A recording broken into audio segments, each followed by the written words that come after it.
Hello and good morning. This morning, this is my apartment. Okay, so a lot of work that we do involves staying at home, which can be very detrimental to the mental health when you're just literally sitting at home all day by yourself at your computer desk. This morning we're gonna switch it up. One of my best friends, Sophia, is also an adjunct professor at Columbia in the fiction program. So we're like, let's just, you know, switch it up. Let's leave our homes, especially because it's rainy as hell and the, you know, seasonal depression sinking in. We're gonna go to a cafe this morning and work. Look, I'll show you guys. I made, it looks like absolute shit right now, but it was like rainy day vibes the other day. So I was like, ooh, let me just make some cinnamon buns because sometimes we just need a little sweet treat. So this is gonna be my breakfast because I'm not trying to spend a bunch of money at this cafe just to work.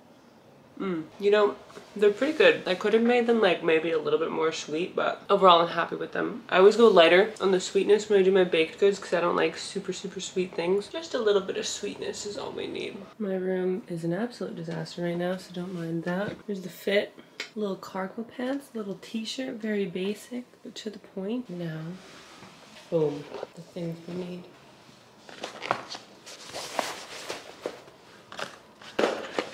I forgot my water bottle. Whoopsies.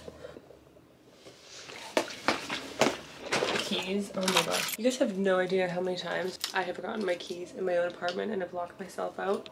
Because of this exact reason, exact fact, I keep a spare set of keys at Sophia's place since she lives 3 blocks away from me. The amount of times I have locked myself out is honestly criminal. Why does this happen to me? I don't know. Headphones, umbrella. Let's see, do we continue the raincoat? Maybe a little shacket, a little light jacket moment. We love this. Okay, I'm always here for a monochromatic moment. Although you can't really see shit right there. Terrible little view, but let's see.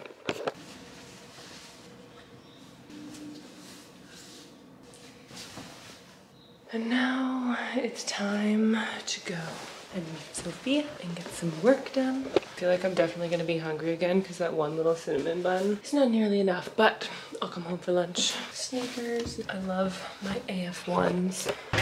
Boom. Now you can see them. Look at the detail. I didn't even realize these socks perfectly match.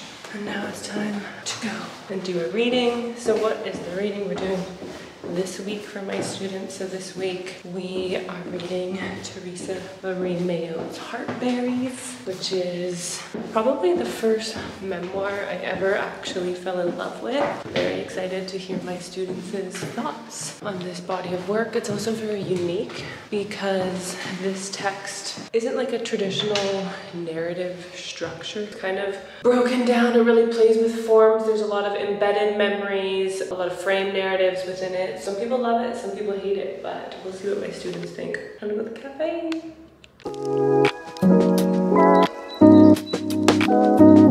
Say you want this other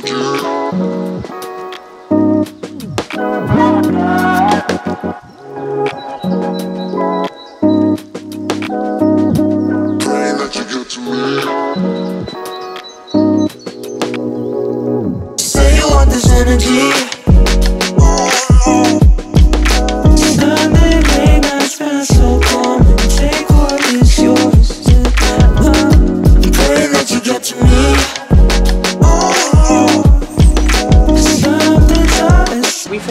All of the work at the cafe, posted up, you know, these plants behind me. Okay, so working away from home, good plan. Like, I feel like it really helps with the seasonal depression. Okay, so I don't know if anyone else feels this thing called secondhand embarrassment for other people. So I was working in this cafe, you know, of course, eventually you have to go to the bathroom. I'm waiting in line for the bathroom, you know, give a little knock on the door. Someone's in there, so I'm waiting. Clearly waiting a long time, so we know what that person is doing in there. They're clearly dropping a deuce. And then I come out and it's like this like young guy, and then he sees this like young girl waiting on the other side who like knocked on the door, so it was very clear that like I knew that he just took a massive shit in there. And then so I go in there and it smells so gray. So horrible on every level. Absolutely heinous. And so this guy like clearly knew I was walking into this bathroom stall that was gonna smell like his shit. And he now knows that I know that he just dropped a deuce in there. So I have to go in there and I have to sit and have my little tinkle in the aroma of this man's bodily fluid. And I literally experienced secondhand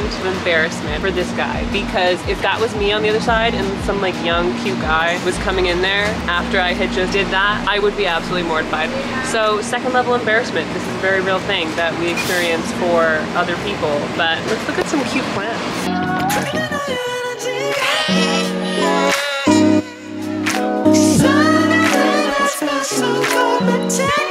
I could while away the hours, conferring with the flowers, consulting with the rain. In my head, I'd be scratching while my thoughts were busy hatching if I only had a brain.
Just act on me. Put on the twist chats on me. I think it's too personal.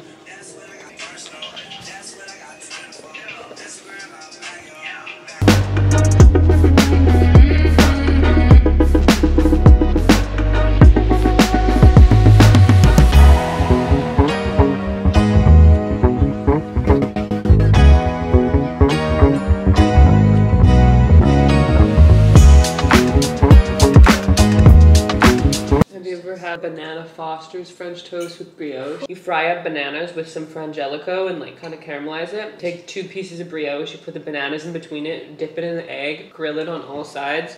Next level. Basically, I'm about to go record this 2-minute video explaining why I should be a good tour guide for this like travel company. I'm trying to decide what I should do with my life next year, because I'm kind of in like this lull where next year I just have to wait for my book to come out for like book promo stuff. And so I'm like, well, what should I do for this year while I wait? I just went up to my rooftop. My roommate is doing a practice test for a thing in the place. I'm like, well, let's just go on the roof and film this video. But so yeah, so I have to submit this 2-minute application video situation to be this tour guide, because next year, all I know is that I want to travel and write and live in a different part of the world, because as amazing as New York has been for me, I'm definitely reaching my endpoint with it. We'll see if it is reaching its endpoint with me. Next year, I am just like applying for jobs in different places, and we'll see what hits. Ideally, I would like to move, I think, to the Netherlands, because they have a good visa program. But honestly, if I do this tour guide thing, who knows, maybe I'll be just like based in the Netherlands, living abroad in Japan or something like that. I don't know, we'll see. All right, friends. Just finished filming that little video for One Life Adventures. We'll see if I get the job. Honestly, it's like I'm kind of just applying for things and seeing what lands and seeing what sticks, because all I want to do is travel and I want to leave America, because I don't know if you guys know this, but it's kind of this weird, dark, crumbling place. Honestly, I am tired of walking down the street in New York City and having to walk past homeless people and pretend like it doesn't exist. I'm tired of existing in a place that likes to act like it's this beautiful place of of land and opportunity when really it's a place that doesn't give a shit about its human beings. It's a place sometimes that feels incredibly bleak and depressing and like it's only built for the elite. And it's almost impossible to get ahead unless you were born with advantages. And that's a really hard thing to have to live with or have to live beside each day. And I just really don't know if it's for me anymore. I want to live in a country that actually cares about its people, where the homelessness crisis like isn't as bad. I want to live where there's higher taxes so there's better social systems in place to actually help human beings. So we're applying. We'll see if we get the job. But anyway, the plan is to try to move to Europe next year because I am tired. So tired of America, especially as like a little Canadian, but I know that I don't want to go back to Canada. Not that I don't love Canada, because in many ways I do. That's my home country. That's where my family is from. Indigenous people are really having a big come up there. I want to do my part and be involved in that. Because I operate off instinct and intuition, I know it's not time for me to go back there. Doesn't feel like it's time. Doesn't feel like I want to go and do that. So Europe 2024, baby, that's where we're manifesting, where my life is gonna be free. I'm gonna be free. I'm gonna have 1 year of my life where I can be anywhere and do anything before the book comes out. And then when we get closer to the book coming out, it's gonna be a lot of press, traveling, book tours, all this stuff, and who knows where life is gonna take me after that. So I just wanna utilize this freedom. And I kinda wanna just like live a quiet life where I wake up and write and ride a bike and chill and love and swim in seas and rivers and oceans and just be and get away from the city. Not that you can really see the city because it's really clouded. Normally you could see more of the tall buildings over there. That's it, that's all. Also, if anyone sees us out there, any European companies, and you want to hire a little cutie Canadian Indigenous girl, you let me know, okay? Because I'm ready. Lanternfly. If you live in New York, we're supposed to kill all of those upon first sight. That one's already dead though, because they're an invasive species and they harm trees here, and we don't want that. So I have to finish this reading and then get ready for work, because I work at a restaurant at night. Hello, bills, we must pay them. What's up, fam? So finished work today. Just eating some pasta. What time is it? It's like 11 p.m. Had a great day at work. Very tired, feet are very sore. But hello, dinner. Basically, that's the end of my day. I got minimal energy. I didn't finish all my schoolwork, AKA my professor work today. So that means I have a lot of work to do in the morning. That's it. It's time to shower and crawl into bed because I'm so sore and tired. I'm sore and tired. We're good. Good night. See you in the morning. Hello and good morning. Good morning, Miss Crazy Hair. I'm gonna finish my lesson plan. I know those Columbia applications are gonna be due right away. So what does that mean? It means you guys want more information. I've been listening to my comments and my DMs, so don't worry, because I'm gonna make a video answering all of those questions, kind of like little bullet points, like everything to know about the Columbia MFA. And then I'll also make a financials video after that. So time to shower and get started. Don't mind my wet ass hair and no makeup-less face. The most exciting thing just happened. So I'm gonna be going to Las Vegas, baby. Well, not really Las Vegas. I mean, I'll be flying into Vegas, but I will be spending time with the Hualapai tribe. So this tribe operates Grand Canyon West. They have this glass skywalk like over by the Grand Canyon. I'm very excited. Just about to make myself an egg sandwich. Classic me, because every day I have an egg sandwich for my lunch. But yeah, I had to hop on, so I'm like riding a high right now. So did I have big plans for Halloween weekend here in New York City? I did. Was I gonna go to House of Yes and dress up? Yes, I was. But alas, now I'm gonna go work. I'm very excited, and I'd much rather do this anyway because we're gonna be doing like a 2-day guided river trip that I'm very excited to be a part of and to go and to see this different. I get to see the Grand Canyon. I get to see like this new part of the land. It's gonna be amazing. I feel in alignment, okay? I don't know if you guys believe in alignment, life paths, missions, etc., but I certainly do. I feel like I'm on mine, and every time we are on the right path, good things come, more opportunities present themselves, and I'm just excited. Like, life is good, things are good, and I couldn't be more elated to be able to go and spend time with this tribe, get to know the tribal members, and hear about all the work they're doing, and to be able to highlight these stories and talk about it, and talk about the ways that Indigenous people have had to adapt to survive and to thrive. Oh, it's gonna be great. Looking forward to it.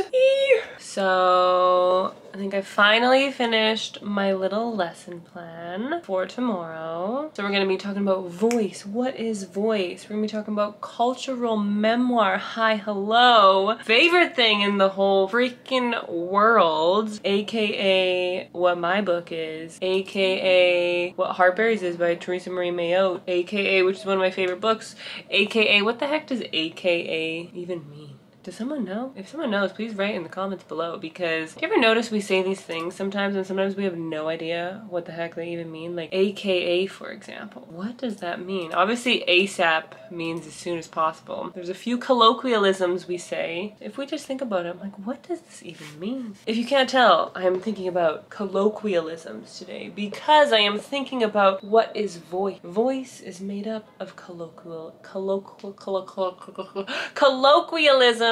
We must give our characters their ways of speech. What does that indicate about the communities that they belong to? Yada yada yada. I just went on a little baby rant there about voice as I broke into a different voice other than my own, which apparently I do all the time. So my sincerest apologies to anyone's accent that I playfully embody, because it's probably terrible, but it's just something that I do and have always done and will continue to do, because why not? Actually, you know what's one of my favorite things? I love when, let's say I have a couple English friends, and I love when they try to do like a Canadian or an American accent. Most people don't know the differences with like the Canadian and American accent, but if you know it, you know it. But I love that. Or like, did you guys watch Gossip Girl? For the longest time, I didn't know that Chuck Bass, aka Ed Westwick, was English. And then once I knew and I was watching it again, because let's be real, I've watched Gossip Girl through and through probably about like 7 times.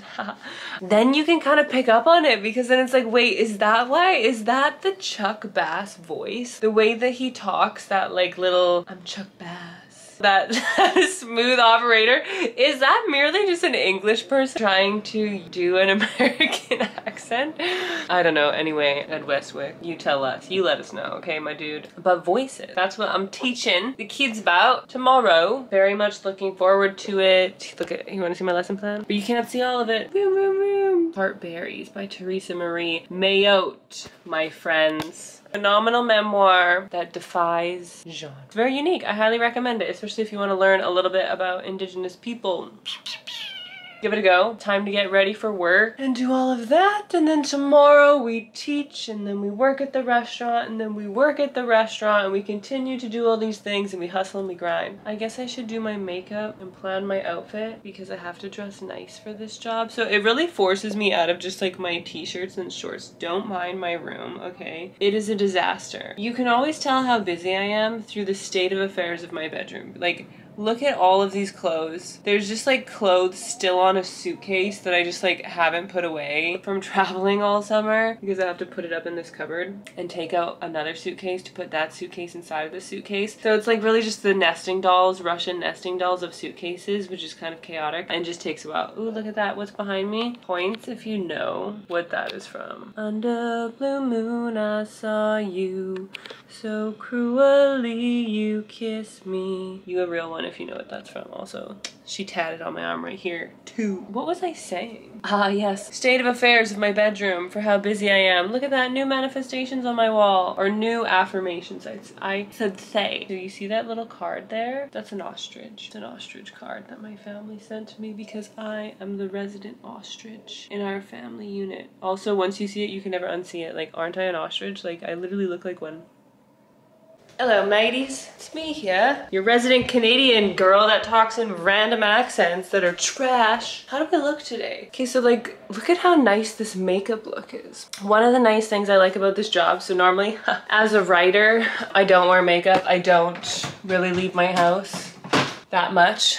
So this new job forces me to put an effort into myself on the daily. Like, look at this gold shadow, my friends. Like, look at that. So nice. It's like I have all this makeup, because back in the day, your girl used to love the makeup. And don't get me wrong, I still do love the makeup. I just never have anywhere to wear it or anywhere to go to. I'm just whipping up my meal prep here.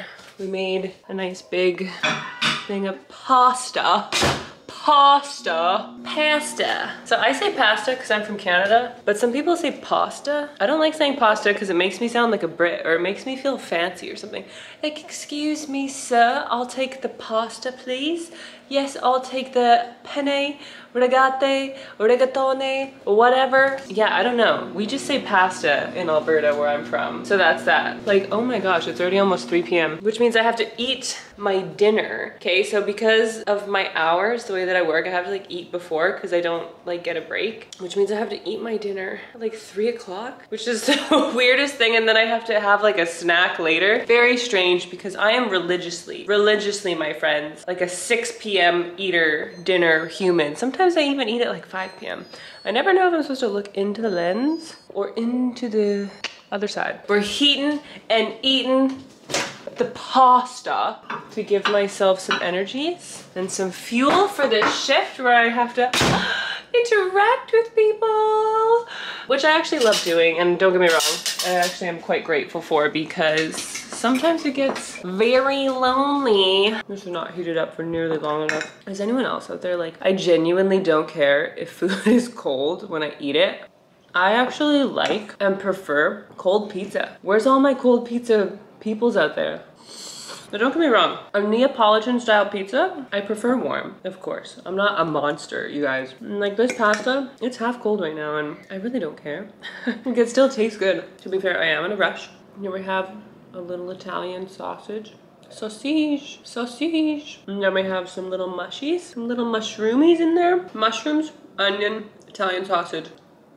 My 3 favorite ingredients in a pasta. Sometimes I drink coffee and I'm totally fine with it, and then other times I can be sensitive. I've been drinking coffee regularly for a while now, but it used to give me hella anxiety when I was younger, so I just didn't really drink it. And then I was a barista, so I worked at a cafe for like 5 years, and then got accustomed to drinking it, primarily espresso, because for those of you who don't know, espresso has less caffeine than a cup of coffee does. So this week, I actually had my first panic attack in almost 2 years. It was honestly a shock. I was at work and then it literally just came out of nowhere. Like I felt the anxiety building.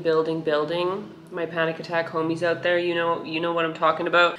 And then it like radiates throughout the entire body. And then my vision was all blurry. I thought I was gonna faint. My heart was pounding out of my chest and I get these tingly, almost like shooting sensations down my hands. It literally almost feels like it has similar symptoms that a heart attack does, which is why a lot of people who have panic attacks end up taking themselves to the hospital. Have I taken myself to the hospital before? Yes, I have. Twice. But this time I knew what it was, so I didn't, and I just tried to do my breathing techniques. A way to slow your heart rate down is by having longer exhales than inhales. People think you're supposed to take deeper breaths, and that's actually wrong because that shoots more oxygen to the brain, which is gonna actually trigger those physical body symptoms to continue on. To slow your heart rate down, you have to elongate your exhales, and then it begins to slow those biometric rhythms down. So I did that, and it was honestly kind of embarrassing because I was at work, we were about to start my shift, and then I had to walk up to my managers and they're like, "Are you okay?" And I said no, and I'm like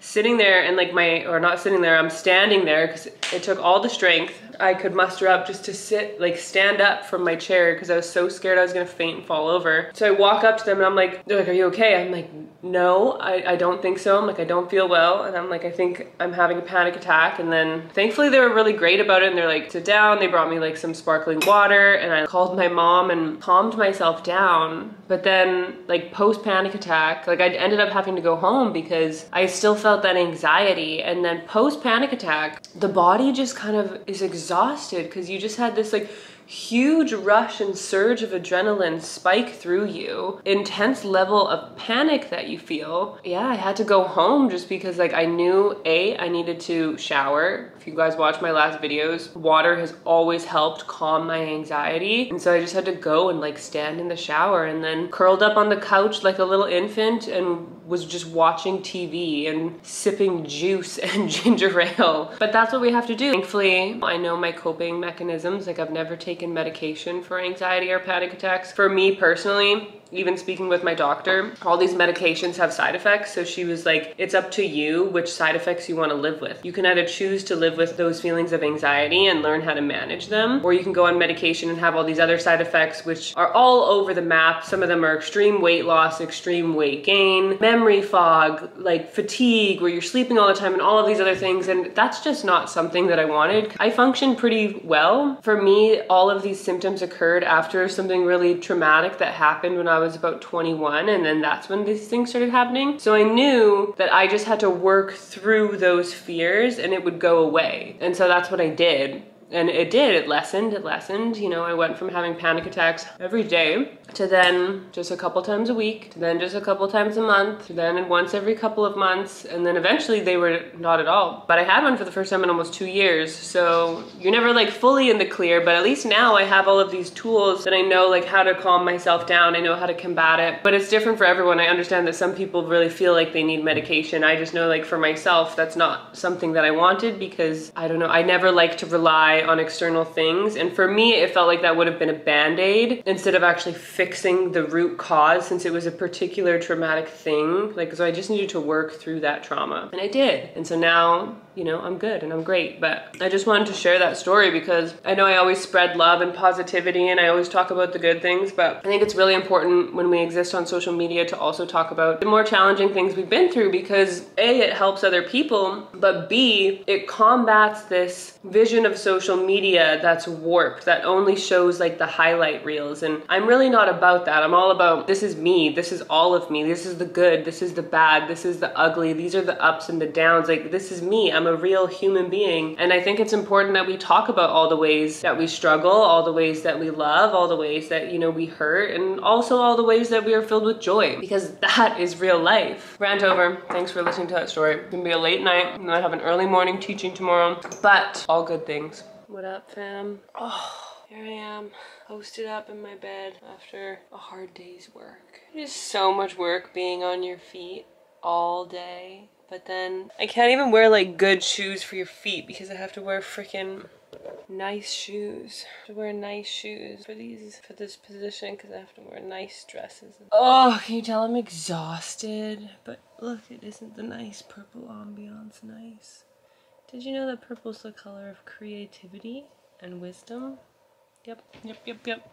It's also my favorite color. Can't tell how tired I am. Well, you must be blind because my eyes won't even stay open. My feet are broken, you guys. Word. That's it. That's a week in my life. Stay tuned next week for another vlog. Life as me. Life as a week in the life of an adjunct professor, which includes the hustle and grind of a million other freaking jobs because we don't get paid enough. Word. So tomorrow is a new day of teaching, which means a new week in the life of a professor of creative writing. I don't know what even voice or character that was, but voice. There it is again. It's time for me to go to bed so I can wake up, polish off my lesson plan, and then go teach the students. Anyway, goodbye. Until next time. Peace and love, homies. If you haven't already, you know the drill. Hit subscribe. Give me a thumbs up if you enjoyed watching this. Peace and love, hombres, hombres.